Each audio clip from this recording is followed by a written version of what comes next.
The turning of a year has a quiet strangeness about it. Nothing visibly changes at midnight. The streets look the same. The sky doesn't shift. And yet we wake up convinced that something has turned, that we've crossed a line that we can't step back over. Many of us come into 2026 with hope and hesitation, some with energy, others with exhaustion, some with a private list of things we're relieved to leave behind, and another list of things we wish hadn't followed us through the door. There's a temptation at this time of the year to talk about fresh starts, as if life can be neatly reset. But most of us don't begin January with a clean slate. We begin it carrying stories of joys and losses, of promises kept and promises broken, of things unresolved. And perhaps that's no bad thing.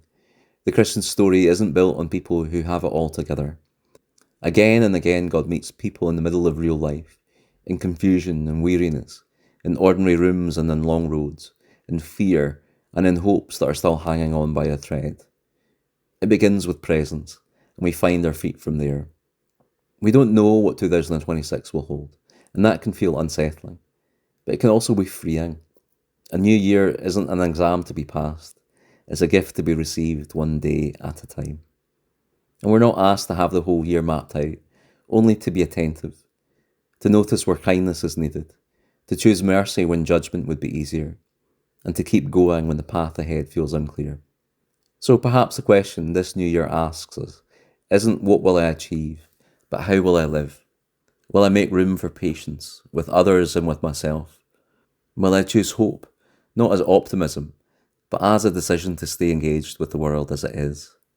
And if faith means anything at all, perhaps it means this: God doesn't only work through the strong and the sorted, but through ordinary people taking the next faithful step. And that may be more than enough to begin 2026 well.